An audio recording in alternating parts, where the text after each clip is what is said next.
this facade that she had to keep up in front of her parents and in front of everyone at home, which makes me question, you know, what is your truth right now? You know, are you trying to be yourself? Are you really struggling with your identity if you feel the need to lie to your parents and to your boyfriend and not really tell them what's going on? You know, what is the need to lie to them? What is the need to keep up this facade of what America is? Because are you proud of what you're going through? Are you able to share it with them? It's a good question, because I think a lot of people go through that where they kind of want to maintain this fantasy for everyone back home that America is this great country and I'm here and now I'm doing better, right? So I think there are many parts to that. I think in her situation, part of it is that you don't want your parents to worry, you know, and you want them to be in a safe mental space about you being so far away from, you know,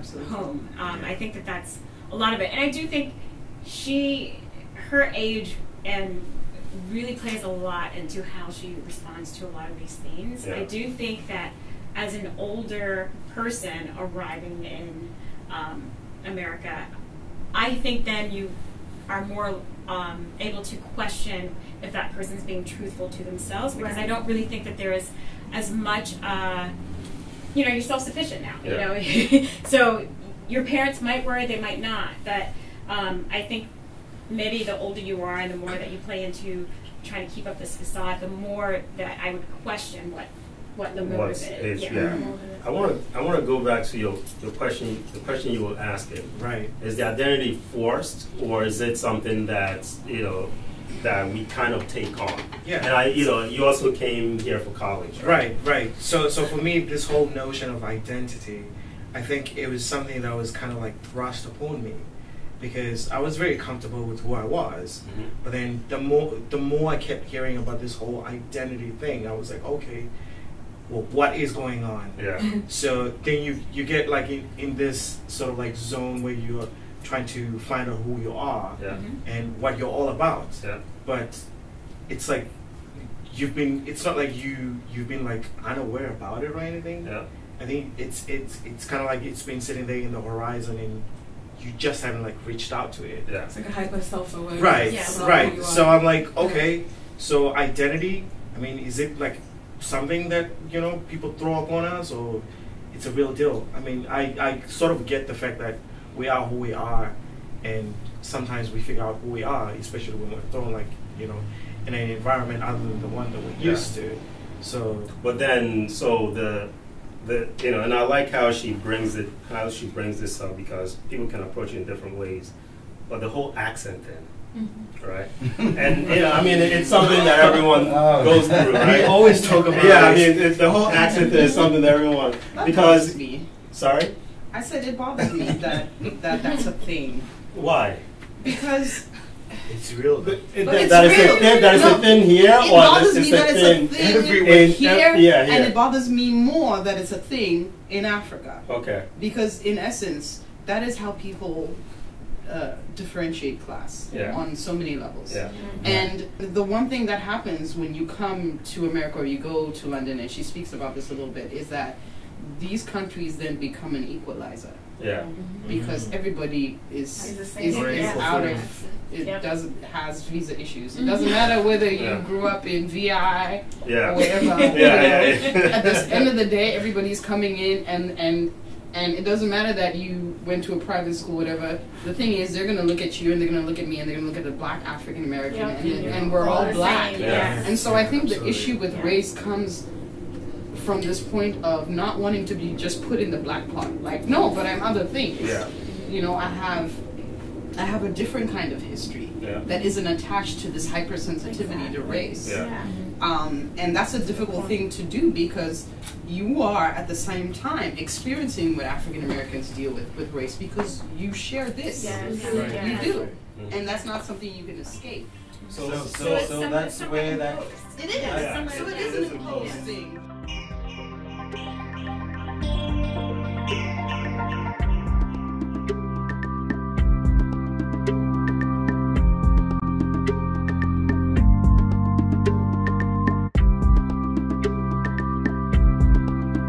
What this book really brought to light for me is that in my personal experience, I was born and grew up here, but my personal experience with Nigerian culture is you focus on what has to get done. You don't focus too much on the psychological,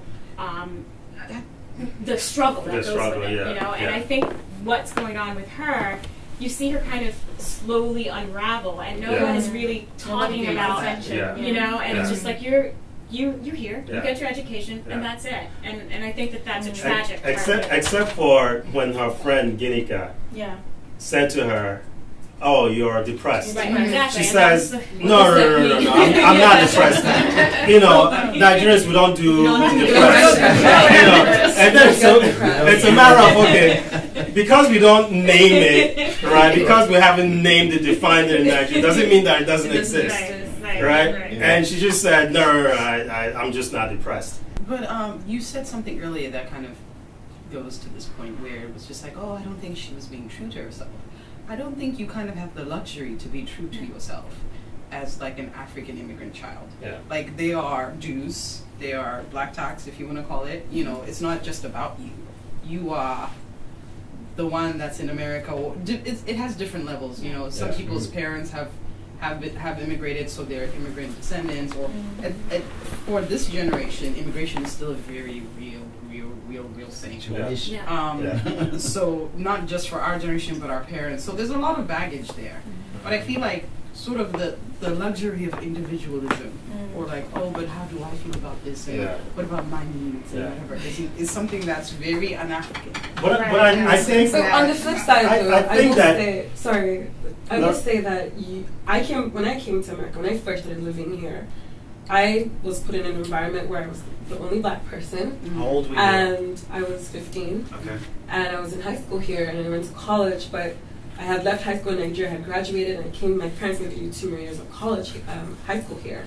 Okay. So, but because of where I was placed, I found myself reaching more for my African identity, because I felt like I didn't want to get. That made me different. Yeah. That was my individual. That was me being an individual. Yeah. I found myself reading more Igbo literature. I was doing things I wasn't even doing in Nigeria, because in Nigeria when I was Igbo. Yeah, I was Igbo. But I think that happens more in college, like you going back to where you're from, or that desire to, I guess, know more about your culture besides what your parents introduce you to. Yes, like understand the intricacies of it. I guess it brings it back to the question where, so, like she mentioned, she came over here, she was 15, but then she actually like started like delving deeper into like Igbo literature. And I wasn't in college then. Right, right. So, was it something? What was it in your psyche that triggered you to like? I wanted to be in a place where I felt like I was being drowned in an environment that did not care to understand who I was. And that was how I could assert my agency as a person. Yeah. Right. This is who I am. This is where I'm from. Okay. And I had to enrich myself, and to know more about myself, I had to reach out to books or whatever. Because what I feel like is when we come over here, you know, as Africans, like the same as Tarzai, you know, I came over here to go to college too. Then I feel like I was yearning for more of like my homeland after I moved over here, because in a way people threw it like in my face. Then I was like, what? I don't know about this. Yeah. I have to go back then, try to like get like a profound understanding of who I really am. Yeah. You know, getting back into like my history, trying to find out, you know, what my ancestry looks like and stuff like that. But I don't feel like it was out of like my own volition that I started doing that. I felt like it was because everyone else within my immediate proximity was kind of like bringing it up to me. Yeah. Not like blatantly, but in a way they brought it up to me. But now it existed in a way that's different. Now it existed in a way that was antagonistic. Now it existed in a space that did not like fully understand or embrace you. I like that she decided at that point, right, at some point to say, no, Christina Thomas won, and I cannot continue to let her win, right? To force me into this person that I'm not, right, by learning all, you know, American, faking the American accent. So now I'm going to go back to speaking with my Nigerian accent. Yeah.